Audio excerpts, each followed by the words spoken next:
Hello, hello friends. So let's look at the topic of diseases. Where do these diseases come from? There are so many diseases. We hear about new diseases, old diseases, lifestyle diseases, chronic diseases, autoimmune diseases, genetic diseases, untreatable diseases, incurable diseases. So what is this all about? Where do these diseases come from? I'm cleaning up this soil.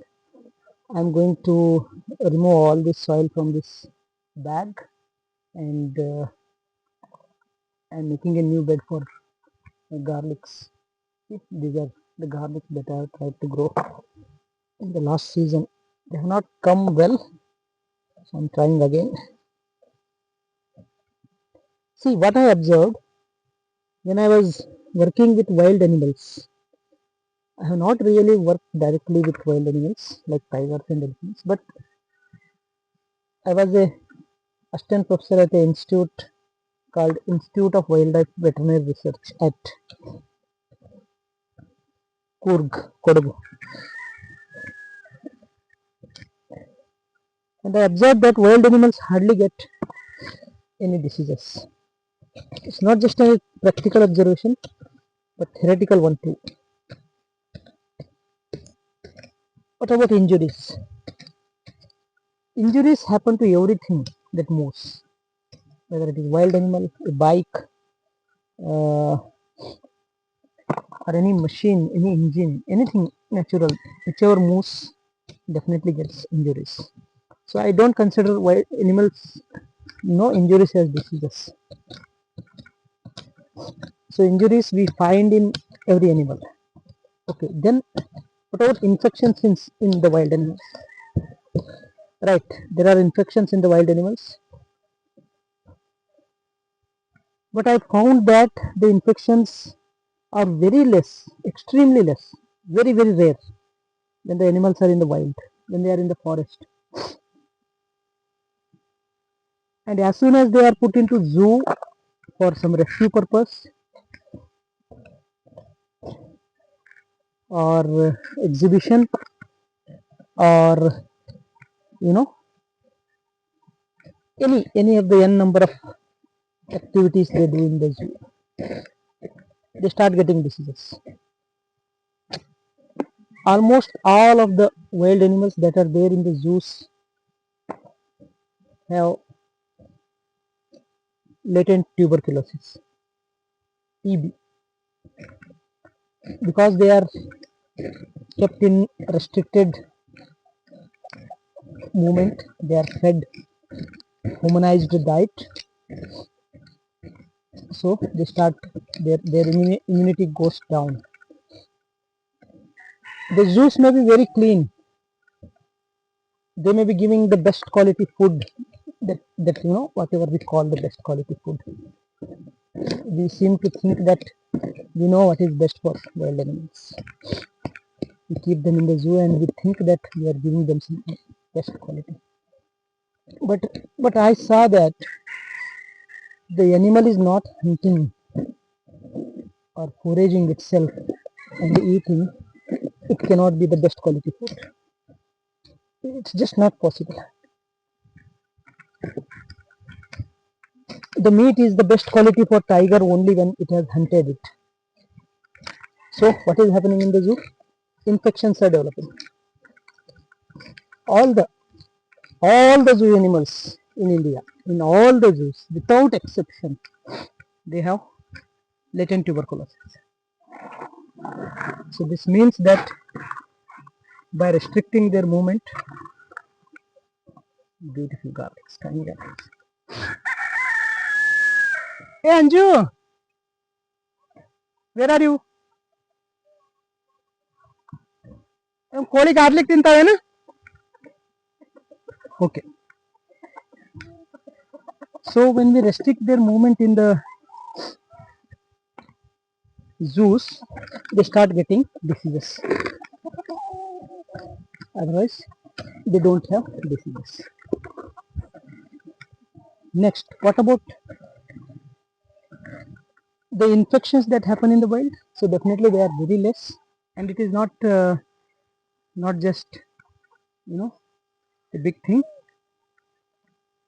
A microorganism eating another organism, another species or another member, it's not an infection. A bacteria has to infect somebody to survive. So then it does not become an infection in the true sense. I call it infection when the host becomes so weak that it cannot resist such an infection. That is a state of lowered immunity. Kalappa ಕೊಡ್ಲಿ ಒಯ್ಲತ್ತೀಯಲ್ಲ ಹಾ okay ಆಯ್ತಾಯ್ತು. So most of the wild animals, especially those at the top of the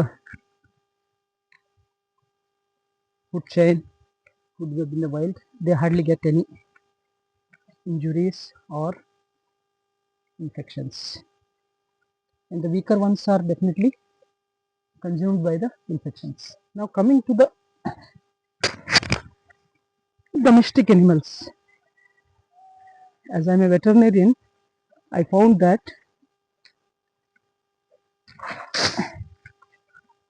the domestic animals, cows, cattle, buffalo, goats, sheep, that we are keeping in again much more restricted places, expecting them to produce heavily, feeding them all kind of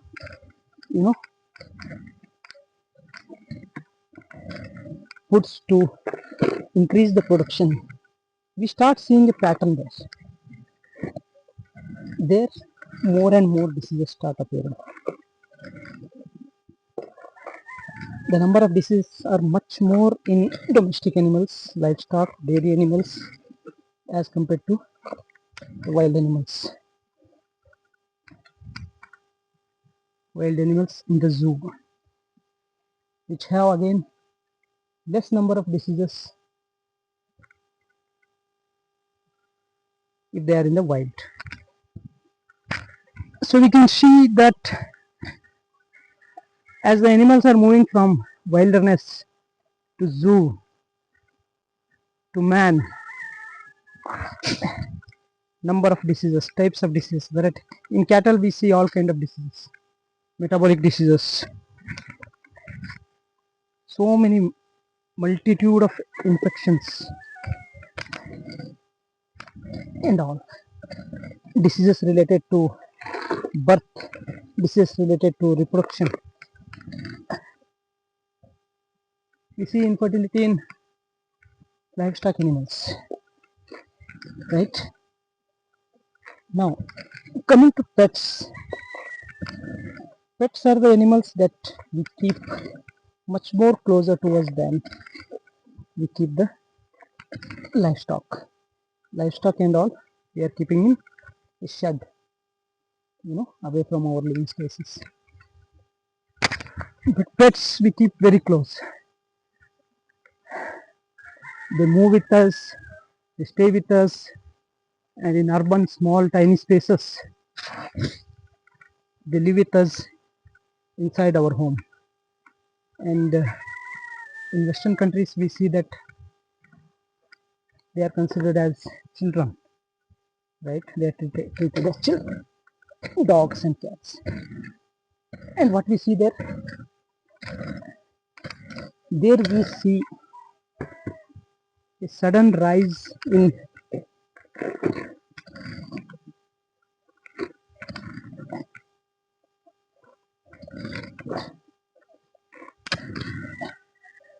autoimmune diseases, atopic dermatitis, eczema, these kind of infections which are rare in livestock. All the diseases that are there in livestock plus autoimmune diseases. So what's happening compared to livestock? They are further disconnected. These pet animals are further disconnected They are in much more confined spaces.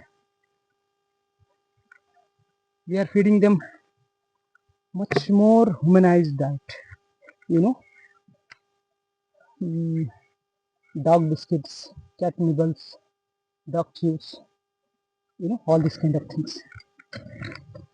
They are living under the roof uh, with very less movement, very less sun exposure, right?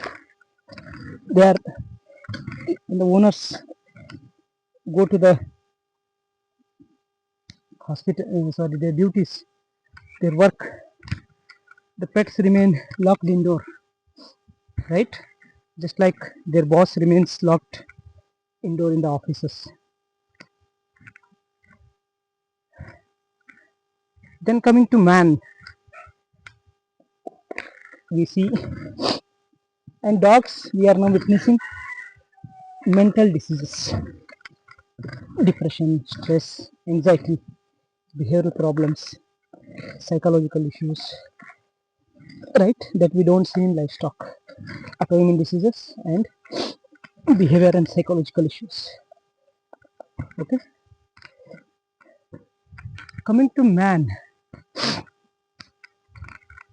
we see all these things. The tuberculosis that appears in wild animals kept in zoo and enclosures, the metabolic diseases that start with production animals. Metabolic disease means diabetes, obesity, blood pressure, kidney related, and all these things, fatty liver and all. So humans get all these diseases, plus autoimmune diseases, plus behavioral diseases, plus super diseases like cancers, right? All these things we see. Even when the wild animals get diseases like bird flu and all, they also easily tend to affect humans, spread rapidly in human population and cause havoc. Man can be infected with any infection easily. Man is a easier host to get infected by virus and bacteria because of his low immunity. Then I saw that there is a terminology called zoonotic diseases. Zoonotic means those diseases which occur both in humans and animals. The number of zoonotic diseases that are transmitted from animals to humans is less compared to the number of zoonotic diseases that are easily transmitted from humans to animals. So it indicates that we have a really low tolerance for these organisms, right? So this is the thing I talk about. Now, what is the importance of this thing? What did I do when I saw this? Because I was having a duodenal ulcer that was purely because of stress. I was having methicillin resistant staph aureus infection on my scalp and layers inside the nose, which I suffered for almost 10-12 years. So many antibiotic injections I was given, but it has not helped, right? So this is something I realized, that as a human being we are doing something which is making us sick. So what is it actually? I found there are so many things that we are doing wrong, and the most important one is stress, right? There is a beautiful book by Robert Sapolsky called Why Zebras Don't Get Ulcers. He lived a lot with African wild animals. He is a primatologist, a biologist, evolutionist, whatever you say, it covers many fields of research. So I found that one difference as we come from wild animals to wild animals in zoo to livestock animals to pets to humans, we find that the stress is increasing. And the pattern again in humans is the stress is lower in tribals, lesser in tribals, and it increases, it is higher in villages, and as the city size increases, the stress increases, and urban people are more stressed. The stress is lower in poor people.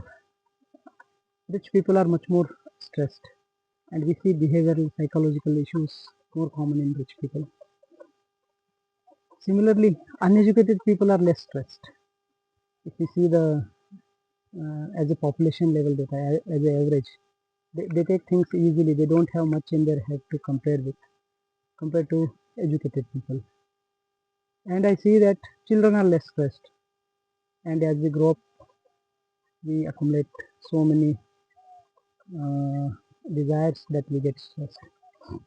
So I tell to people, whoever come to me for correction of lifestyle, that they have to identify the factors. It cannot be the doctor can only guide, doctor can say, I can say to the patient that you have stress, that's why your immunity is low. But we need to talk a little bit, sit together and see why actually a person is stressed. And after having these healing dialogues with thousands and thousands of people, I found that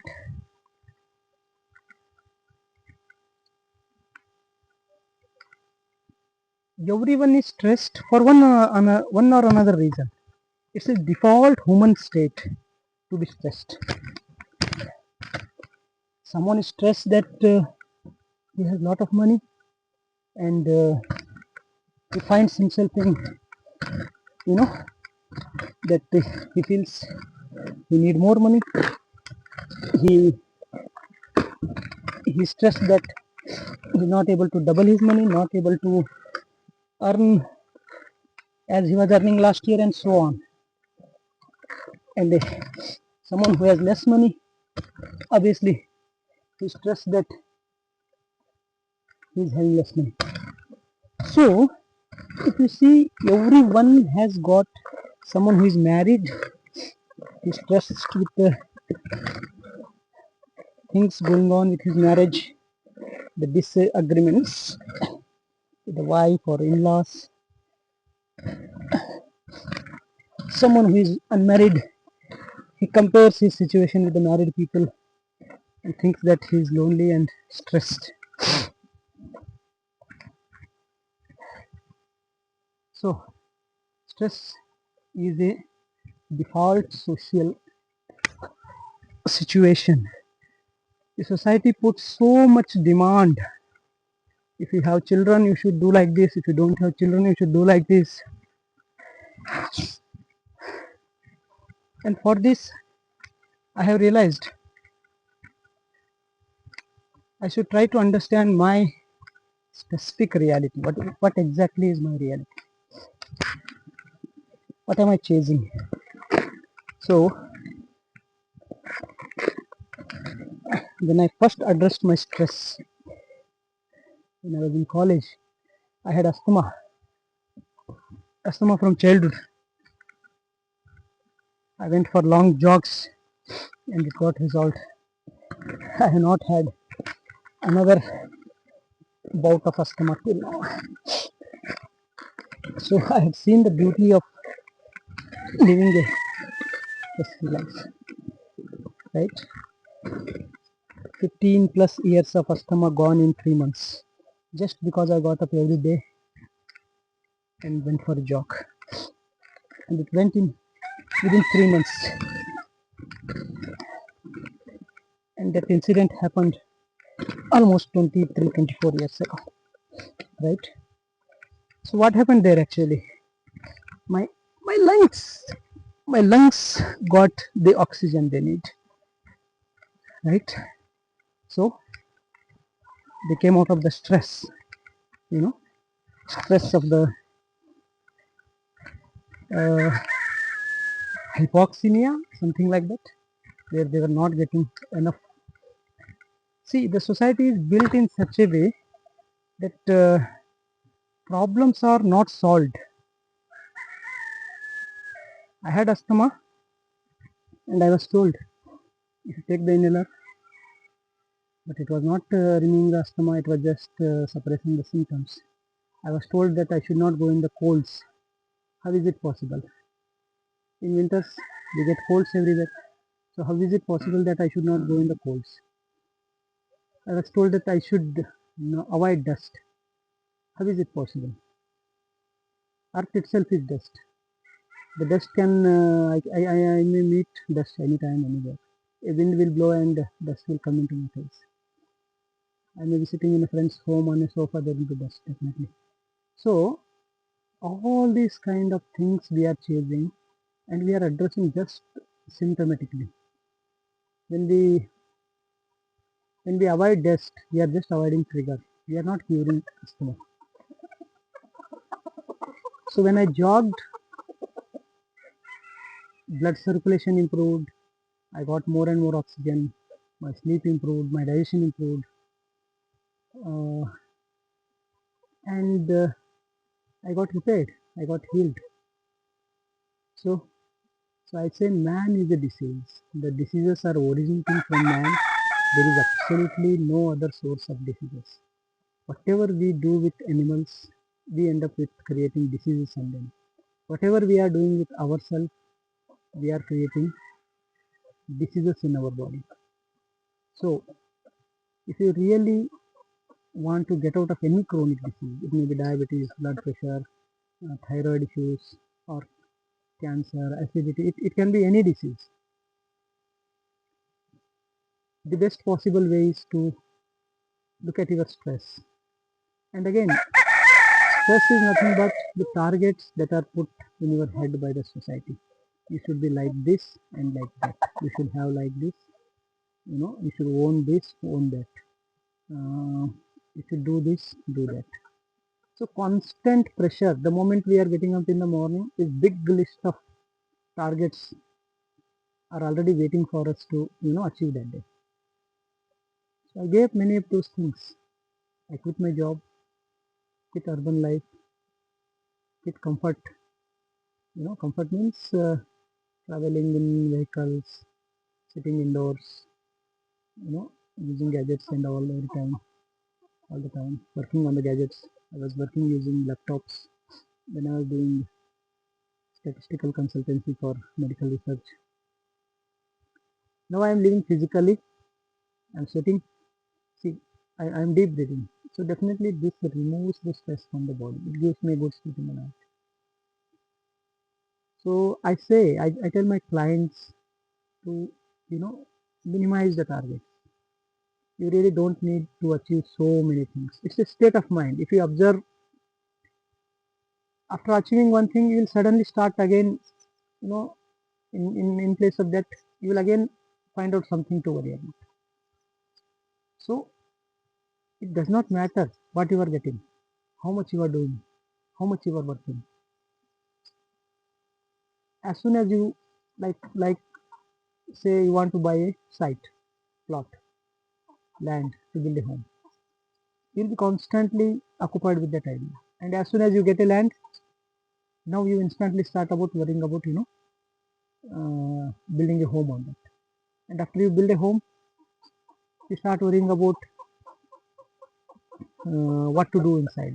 Maybe to rent the home, maybe to make a garden, or buy this kind of television, smart TV, smart washing machine, smart refrigerator, and all those things. So you see, stress is mainly related to how You are programmed to think how your parents, how your society, how your teachers have put on that path. So that's why you see the ones that are called most successful, the people who are called most successful in the society are the ones who are most stressed. We, we seem to appreciate a lot, you know, the people who are on higher, so-called higher positions, powerful positions, but they live tremendous amount of stress, right? So, what is the solution? The solution is very simple, and this stress is the one that is making you eat junk food. It's a chain. Your worry, constant worry, you know, is preventing you from getting up in the morning and living an active life. Because in the night you are all worrying and did not sleep well, so you find it very difficult to get up in the morning. So a chain is created where your stress is feeding nothing but itself. Your stress is leading to more stress. It's not helping you anywhere. So the best way is to start with the behaviors that are happening after you got into stress, right? Stop eating junk food, refined flours, refined wheat, refined salt, sugar, and milk. This is the first step, you know, to address any kind of stress, any kind of disease, any kind of immunity issues, right? Second, get sunlight. When you go out in the sunlight, you see, your thought process is reduced. Stress is nothing but thinking constantly. You are thinking constantly about something, that is stress. And thinking is opposite of the sleeping.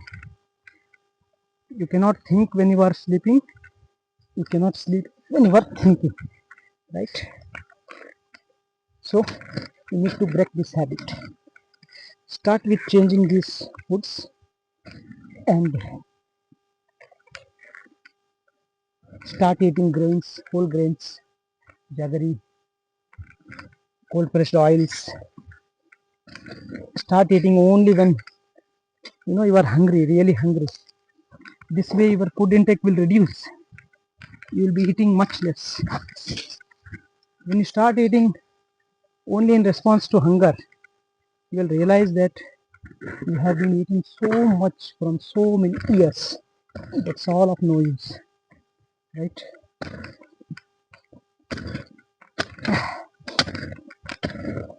So your food intake goes down. Your metabolic load is reduced. Your body now needs to process less and less food and waste and toxins, right? You'll start feeling light.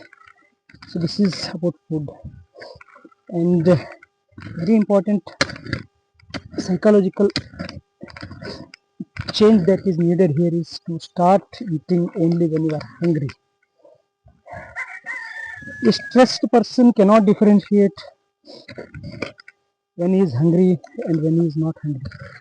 So he develops a habit of eating all the time, anytime, for every reason. And if you look at the society, we have a pattern of eating, right?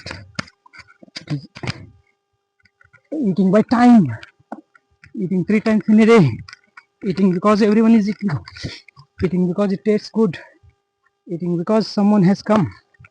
All those things that really have nothing to do with our body. So minimize such behaviors.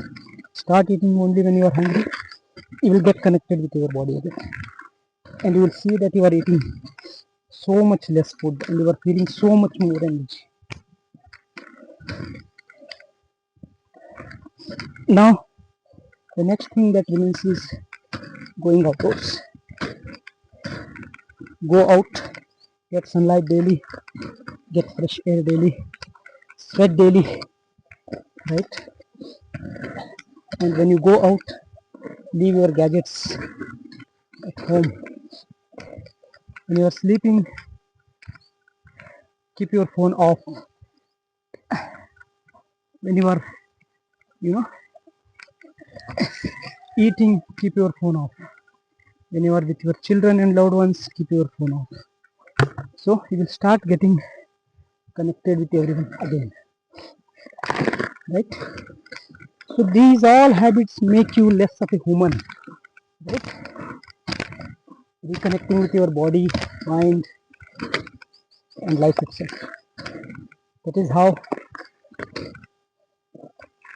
one can get cured. You will see all kind of, diseases getting cured after fasting, after yoga, after jogging, after counseling, psychological counseling, after shifting to sattvic way of living, after shifting to vegan diet, and all these things. They are working by modifying some of these habits, right? So what about medicine? What about medicine? Medicines are good for saving life. When you are in danger, medicines save life. There is absolutely no doubt about it. If your blood sugar is very high, if your BP is very low, and if your life is in danger, definitely they will save you. They will save you from that kind of situation. And that situation warrants, using these medicines. But remember, you have to stop taking them also. As you get better, take your doctor's help, get checked regularly, and minimize and ultimately stop the medicines.